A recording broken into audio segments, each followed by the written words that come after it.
Good evening and welcome to KiniNews. With Muhyiddin's vote of confidence only set to take place next month, the palace has reached out to the House Speaker for some answers. Istana Negara has sent a letter to Dewan Rakyat Speaker Azhar Harun to get his feedback on the number of members of parliament supporting Prime Minister Muhyiddin Yassin. According to a source privy to the matter, the letter was sent to Azhar on the 9th of August.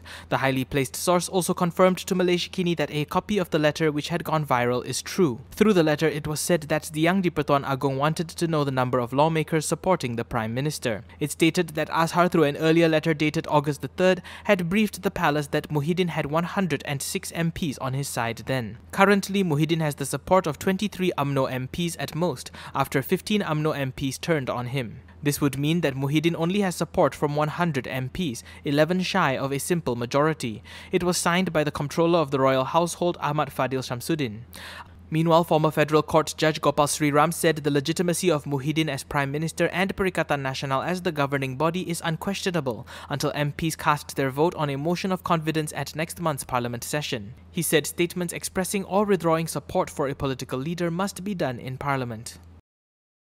If you're wondering when exactly Muhyiddin's majority or lack thereof can be tested, we have an answer. But whether or not it will be brought forward remains unclear. But before that, Malaysia needs a free press more than ever before, and we need allies like you to support us. So click on the link in the description below to help support the channel so that we can continue to hold those who claim to have the majority support in Parliament accountable. Prime Minister Muhyiddin Yassin is set to face a vote of confidence in the Dewan Rakyat on September 7th. This was revealed by Communications and Multimedia Minister Saifuddin Abdullah during a virtual press conference today. Jadi, buat masa ini itulah tarikh yang ada dan notis telah dikeluarkan oleh Speaker Dewan Rakyat bahawa pada 7 hari bulan September setakat ini tarikh yang dinyatakan sebagai tarikh untuk diadakan undi percaya itu. The House will convene on September 6th for the first meeting of the 4th term of the 14th Parliament. The first day of the first meeting will be marked by a royal address, after which the day's session will end and be resumed on the next day. However, Muhyiddin is under pressure for Parliament to be convened sooner, including from the King, according to highly placed sources. When pressed on this, Saifuddin declined to answer, citing that he is bound by the law that protects official secrets.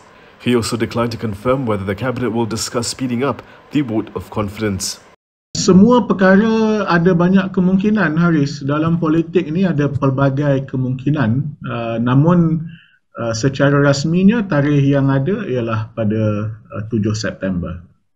The cabinet is still in discussion on how the vote will be done, including the possibility that Muhyiddin may be given a speech before voting starts. While a power struggle takes place on the federal stage, the Sultan of Johor has warned state reps that no such behavior will be accepted at the State Assembly. Johor Sultan Ibrahim Sultan Iskandar has once again threatened to dissolve the State Assembly if there is a power struggle. In a speech at the opening of the Johor State Assembly today, the Sultan said there is no need for assembly persons if they only think about their own positions and not the people's interest. However, he said fresh polls would only be held after the COVID-19 situation is under control. Sultan Ibrahim had similarly threatened to dissolve the State Assembly last year. Article 23(2) of the Johor State Constitution states that the Sultan has the power to dissolve the State Assembly. However, to suspend elections as mentioned by Sultan Ibrahim, there must be a localized emergency in the state, otherwise elections must be held within 60 days of the Johor legislature being dissolved. The Sultan is not empowered to declare an emergency. This can only be done by the young di-Pertuan Agong, as per Article 150 of the Federal Constitution on the advice of the federal government. Before Muhyiddin can test his majority in September, school children will already be back in school, and unlike Muhyiddin, they are not vaccinated. One expert says perhaps they should be. Children aged 12 to 17 should be vaccinated before schools reopen on September 1st. This call doesn't come from just anyone, but pediatric specialist Dr. Musa Muhammad Nordin. Musa, however, cautioned that not all vaccines are suitable for children. Speaking to Malaysiakini, he said, Pfizer or Moderna. Both mRNA vaccines are the best research and have various published clinical trials, on top of real-world experience. He also said he was not happy with the recent decision to suspend plans to vaccinate those aged between 12 to 17 against COVID-19, citing the risk of myocarditis. Musa said he would like to take to task the experts in the Special Committee on Ensuring Access to COVID-19 Vaccine Supply who have counseled the minister to withhold the immunization of children between ages of 12 to 17.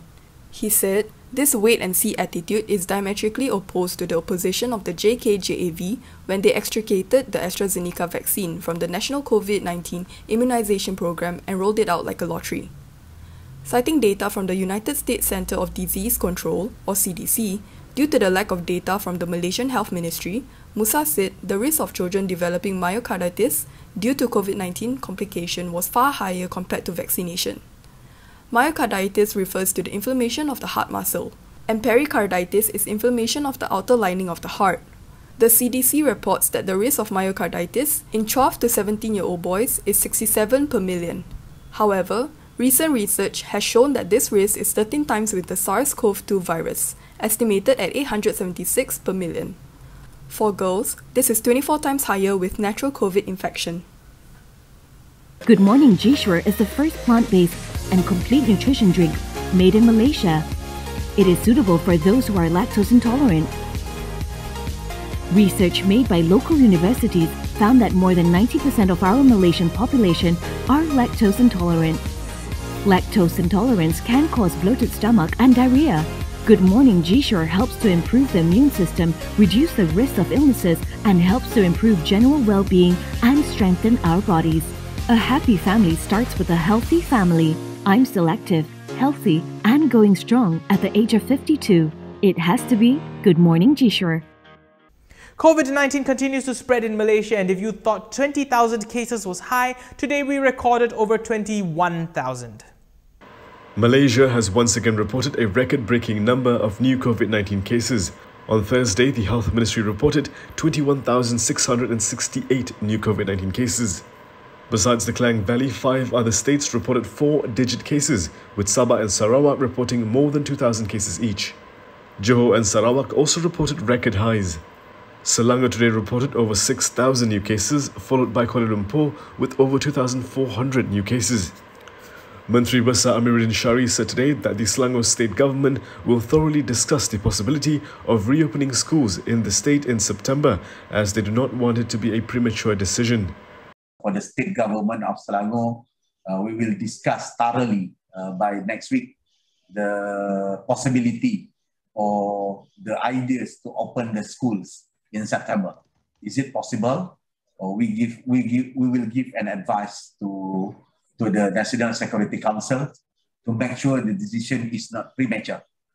The state government, he said, had made the mistake of prematurely allowing interstate travel at the end of last year for domestic tourism, which had led to a new wave of the COVID-19 outbreak this year. He also stressed the importance of complying with the standard operating procedures even for vaccinated individuals. The Education Ministry has planned to reopen schools in stages for physical classes starting September 1st. This decision has been questioned by many, including UMNO Deputy President Muhammad Hassan, who has urged the government to reconsider. That's a wrap for KiniNews this evening. For more stories, you can go to kinitv.com. Don't forget to follow us on social media on Instagram, Twitter, YouTube and Facebook to get the latest headlines as well. If you'd like to support the independent media, do consider a subscription to Malaysiakini.com. If you're heading out, don't forget your mask, and when you can, do try to stay home. I'm Daniel Anthony. Thank you for watching, and as always, stay safe, Malaysia.